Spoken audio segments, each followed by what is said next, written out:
Bisikan Dimensi.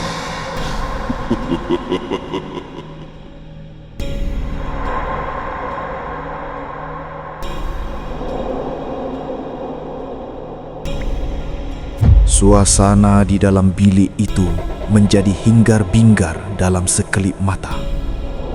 Tubuh Aiman yang mencangkung di atas almari itu melompat dengan kepantasan yang tidak tercapai di akal manusia. Kuku jarinya yang hitam menghala tepat ke arah kerongkong Muslim. Dalam keadaan cemas yang amat sangat, Muslim teringat pesanan Lebay Min. Dia tidak berlari. Sebaliknya dia memejamkan mata dan melaungkan azan dengan sekuat-kuat hatinya. Allahu Akbar, Allahu Akbar.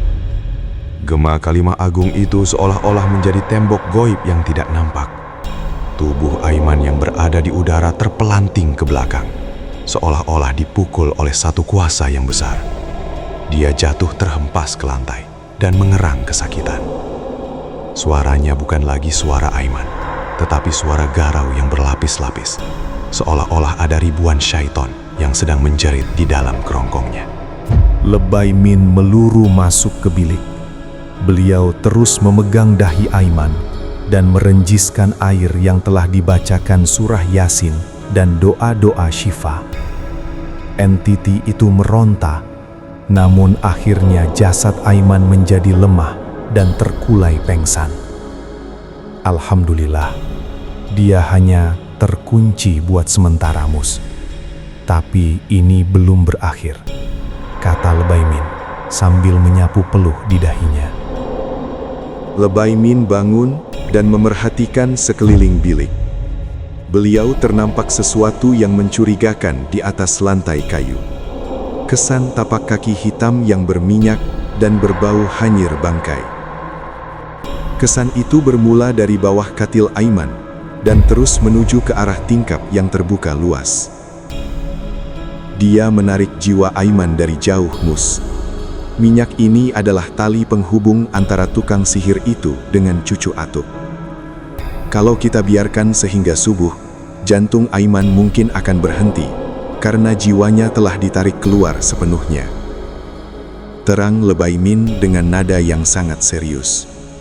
Tanpa membuang masa, Lebay Min mengambil tongkat kayunya dan sekampit kecil garam kasar yang telah didoakan. Beliau memutuskan untuk menjejaki punca sihir itu malam itu juga. Walaupun Muslim menggigil ketakutan, dia tidak mempunyai pilihan selain mengikuti datuknya.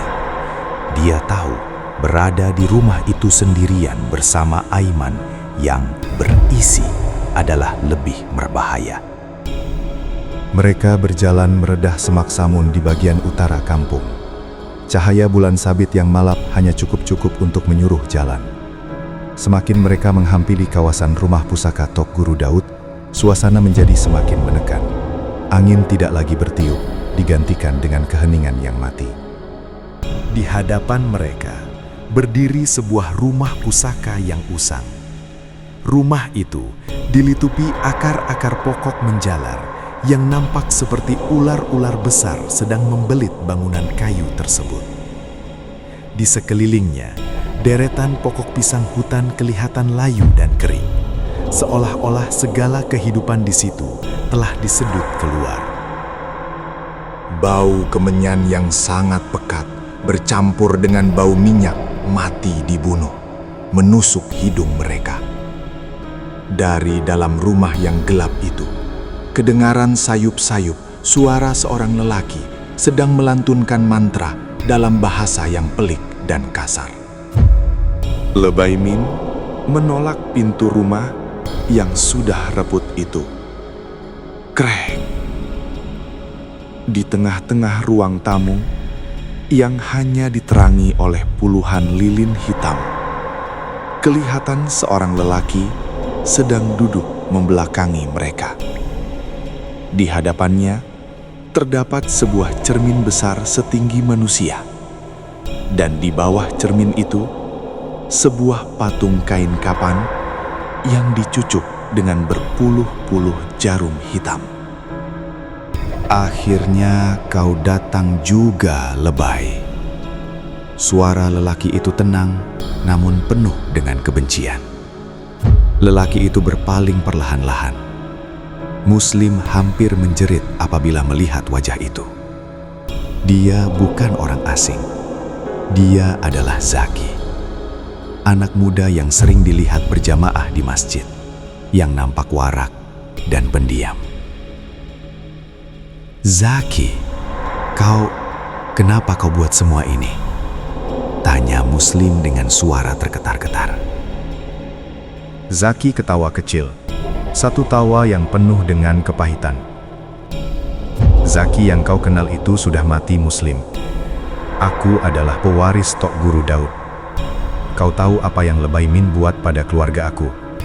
Dia menyebabkan datuk aku mati dalam buangan. Dia buat mak bapak aku hidup melarat karena dihina penduduk kampung." Lebay Min melangkah setapak ke hadapan. "Zaki, datuk kamu bukan diusir karena benci, tapi karena dia memilih jalan syaitan. Atuk sudah berkali-kali menasihatinya, tetapi dia lebih memuja kuasa jin daripada Allah. Kamu masih muda, Zaki. Jangan biarkan dendam ini memusnahkan akhirat kamu. Buanglah ilmu hitam itu, bertaubatlah." Zaki berdiri, matanya merah menyala. "Cukup dengan syarahan kau, lebay. Malam ini, aku akan pastikan keturunan kau berakhir di sini." Zaki mula membaca mantranya dengan lebih laju.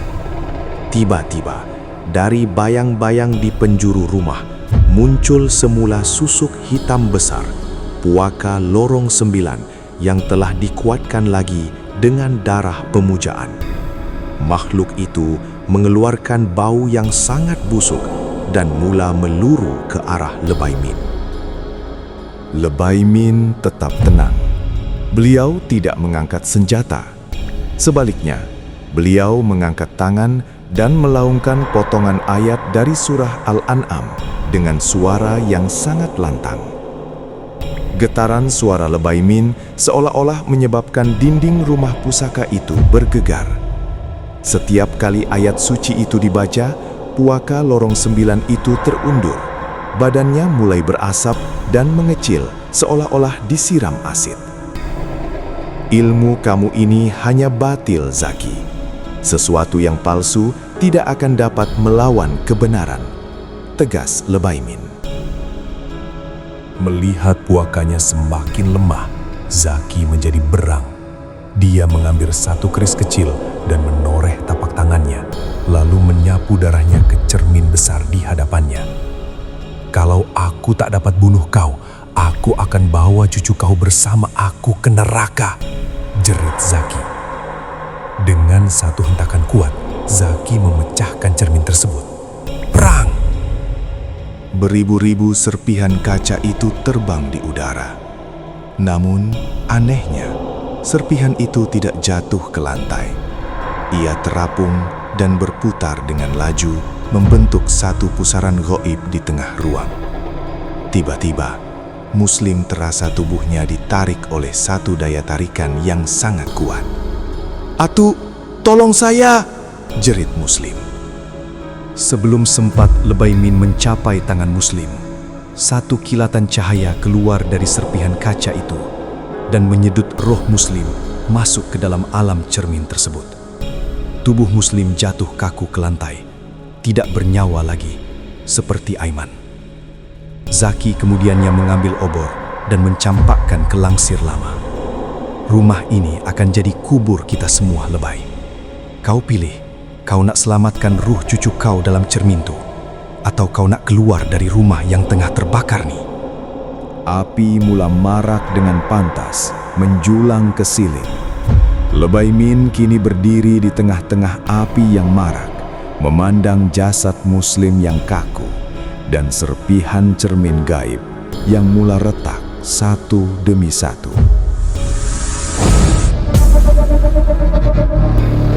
Bisikan Dimensi.